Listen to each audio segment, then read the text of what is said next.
Hello, welcome to Lemon Studios, where we talk anything and everything entertainment. I'm, of course, the Lemon himself, Zeke Lemon, and this is my review for Monday Night Raw. But before we get into that, let's get the house clean out of the way. Share, leave a like, comment below, and know your thoughts on Monday Night Raw. And, of course, hit that subscribe button as it helps me grow into my YouTube career. I would greatly appreciate it. Now, all that out of the way, let's get into it, shall we? And boy, are we going to get into it, because it may actually be time to light it up. Because...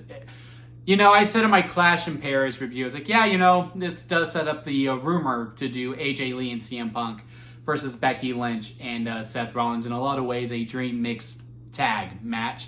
I was just kind of in this place where I just couldn't fully buy into it. It was almost, ironically enough, when CM Punk was coming back at Survivor Series, I didn't buy into it whatsoever. I was just like, it's not going to happen. It's not going to happen. I'm not going to get my hopes up for such a thing, because we've had multiple opportunities. Hell, there was the Rumble this year, like, AJ Lee's gonna be one of the surprise entrants. Sure enough, she was not one of them. Evolution, okay, AJ Lee's gonna be in the Battle Royal. Sure enough, that did not happen at all.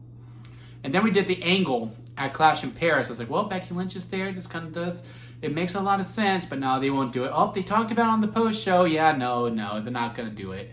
And then when we get to this, and they played it very well too, because now I'm fully bought into it. And if she doesn't show up on Friday, or at least it doesn't get announced that she will be at WrestlePalooza on Friday, I'm going to be pretty upset. And it's going to be to the degree where it might be Rey Mysterio coming out at number 30 at the Royal Rumble on the road to WrestleMania 30 level of hate. Not just from me, but from many other fans as well, if we are not going to light it up and have AJ Lee make her grand return to the ring, as long as AJ wants to do it, that is. But when they showed Rhea Ripley talking to CM Punk, I was like, okay, so that'll be it. CM Punk's gonna team up with Rhea Ripley. We're doing Io Sky versus Stephanie Vaquer at WrestlePalooza. This is a good side quest for Rhea Ripley to do until Io Sky becomes available again, right? That's what I was thinking. I was like, okay, that's how we're gonna get out of it. And then Becky Lynch comes out doing the whole Seth Rollins shtick. It was really, really funny. And I gotta say, the back and forth between the two, I wasn't fully in love with the idea of Becky Lynch joining the Vision, but I gotta say, she adds a nice wrinkle to the storyline, because in a lot of ways, this episode of Monday Night Raw was a lot of the same, right? Especially the opening promo with the Braun Bronze interrupting LA Knight and Jey Uso, which sets up the main event for later. A big missed opportunity there. We'll get more into that when we talk about the other segments on the show. But, same, right? CM Punk's looking for Seth Rollins, is on site, blah, blah, blah. Oh, Seth Rollins is in the building somehow, then he comes out. Becky Lynch, and they're having this nice little back and forth. Becky bringing up all the stuff that we come to know when it comes to CM Punk. With the whole, when I had my matches, people would chant your name. And that is very, very potent when it comes to it. And when AJ does come back, yes, I'm saying when now, because they have to. I am opening myself to get hurt pretty bad. If this is not to become fruition, which could always be the case. But when AJ does come back, he goes, if you thought you were hurt, young lady, imagine how I felt as the wife and as the one that left, because AJ got it the worst out of everyone when CM Punk first left. I remember vividly, during her matches in particular, they would chant his name louder as if she could bring him back. I remember, I felt very, very sorry for AJ Lee. So I think that's going to be a nice little wrinkle. But yeah, the back and forth between the two was very, very good. Becky can really hold her own against really anyone, whether it be male or female, within the company. And again, it just added this nice little wrinkle, this little breath of fresh air, and this long feud between CM Punk and Seth Rollins, which CM Punk said, like, me and Seth Rollins would never end. I'm like, no, y'all need to end. Y'all need to go your separate ways. I'm not saying y'all need to kiss and make up by any means, but man, whenever we do get to this next draft, CM Punk needs to go to one brand and Seth Rollins needs to go to the other, and we just need to keep these two away from each other for at least 2 years. That's how long this thing has gotten. But yeah, Becky adds a nice little breath of fresh air to it. AJ Lee coming back. We're going to do this mixed tag.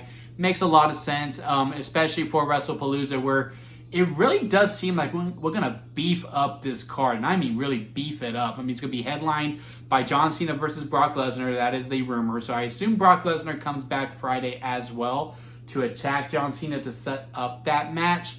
And, controversy or not, I share the same opinions, but that is a big match, especially for the first PLE on ESPN. Stephanie Fakir versus Io Sky. If you give them the time, match of the year contender, especially if you're actually going to have a clean winner on that show, which I can't imagine how you don't, unless Roxanne Perez is going to get involved in some way, shape, or form, which I could see, but I also kind of don't want to see, if that makes any sense.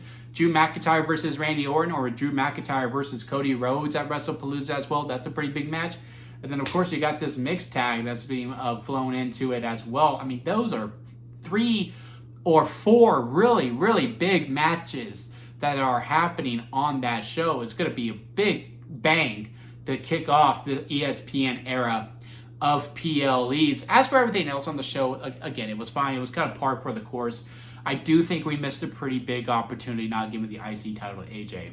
I don't think AJ needs to hold the IC title for a long time. You could have given 2 weeks, and then Dominic could have had his rematch at WrestlePalooza. But, what is very likely to be AJ Styles' very last time in Paris with that crowd, and they're doing that amazing chant that I still can't, I can hear it in my head, but I cannot repeat it by any means. And they did it for the whole entire commercial break, and we cut back to it, and they were still going. I think they said it went, about 7 minutes, that whole chant went. They were so loud, they wanted him to win, and then to do the same bullcrap that we always do. I got slightly excited when they say JD and Finn Balor are not allowed at ringside. But then I was like, oh yeah, but El Grande Americano. And just kind of sat there and waited, and which was a shame because I was actually looking forward to that match. Now, y'all know how I am. I'm not going to complain about the interference anymore because you got to come to expect it when it comes to WWE, right? That's just their bread and butter. That's just what they're going to do when they really show no signs of stopping it whatsoever. Which is why the tag match between the Kabuki Warriors and Judgment Day, I had an absolute ball with, because there was no interference in it whatsoever. I think the 6-man tag also had no interference, so they did good limiting it. There was a time when it was like every single match when we were having one. But, Finn Balor and Dragon Lee, they have their matches fine. It's good, whatever. Then we get to this, and I was looking forward to it because I really thought AJ Styles. AJ Lee can win the women's Intercontinental title if she does faces Becky, but AJ Styles I thought was going to win the men's IC title. I really thought, hey, this is the moment. This is the time when you pull the trigger. And the fact that we didn't, and that it wasn't the main event, to me just really feels like, yeah, we missed an opportunity there for the most part. Now, AJ is towards the end of his run, but I do think he deserves at least one title reign left. And again, I don't think there's any harm in Dom losing. One, he hasn't done much with the belt. That's nothing against him whatsoever. I mean, he's only faced shapes for the most part. He hasn't really been given a story until AJ Styles, which really elevated the division quite a bit. And now he's going to go after the Triple Mega Championship. And, if he wins both, which all signs point to, yes, he's going to win at Worlds Collide, where do you have your focus be in? On Mondays, he focus only on the IC titles. He's going to showcase both of them. It's to me, again, it was just a missed opportunity. And I just really think AJ could have held onto the belt for 2 weeks. Drop out of WrestlePalooza, back to Dominic if you so choose to do so. And to me, it would have been absolutely fine. 6-man tag was fine for what it was. Not really clear direction on which way we're going with the Penta and the New Day storyline. I heard there was a skit with the New Day talking about how bad the tag division was, which it is. So hopefully, allowing them to make fun of the division means they're going to start taking it more seriously. But who's going to challenge them? I know at the end of the tag match with the Bronsons and LA Knight and Jey Uso, again, it was fine for what it was. I've just seen this combination of the main event so many times, I just don't really care that much for it. But, the beatdown was happening afterwards, and then Jimmy Uso comes out, presumably making a Uso reunion. Again, another match that could happen at WrestlePalooza. That feels like a pretty big deal. The reunion of the Usos versus Team Braun. And then after that, I say Usos go after the tag titles and bring some life into that division, man. Just bring some life into it. Beat the Judgment Day. And afterwards, have a nice little program with the New Day. With that old rivalry renewed stuff, and you have a good series of matches there, and then As soon as that tag division gets elevated, y'all can go y'all separate ways again. And then what else happened on this show? Oh, everything with Asuka. I really liked everything we did with Asuka. Io Sky coming up to say, I'm sorry, I'm done with Rhea Ripley. I want to be your friend. Asuka's like, no, don't worry. We're family. We're cool. And then every time Io Sky was talking to someone, Asuka being like, what are you doing? Why are you talking to her? She's not your friend. And then going to Rhea Ripley and being like, you need to stay away from Io Sky. Oh, so you want the title, huh? Like, yeah, duh. Yes, I want the title, Rhea Ripley says. And Kyrie Sane's facial expressions just send me in the best ways possible. Like, it's so funny. And also just so sad at the same time. Because you can just tell, like, she doesn't want Asuka to be doing these things. But we've all been there, right? Your friend is being kind of a dick, but you can't call them out in front of it because they are your friend. So you kind of just let them go, and then as they leave, you want to apologize on your friend's behalf because you know your friend and you know they're better than this. And then Asuka going, Kyrie! Like, again, great stuff overall going on with them. There was one more thing that happened on this episode of Raw that I did quite enjoy, but I cannot remember off the top of my head. But yeah, the main things that really stood out on this episode to me was, of course, basically all but confirming AJ Lee is coming back. CM Punk and Becky Lynch. And then, of course, everything we did with Asuka, with Kyrie saying Io Sky and Rhea Ripley, to me was just the two best parts of Monday Night Raw. Besides that, everything was kind of what we expected to this point. Same opening promo for the most part. Same main event for the most part. Jimmy Uso coming out got me a little excited because I would like to see the Usos back together. But yeah, all the matches were fine on it.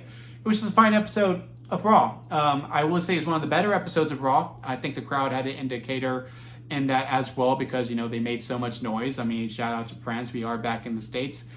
Starting off with Chicago is always a good start.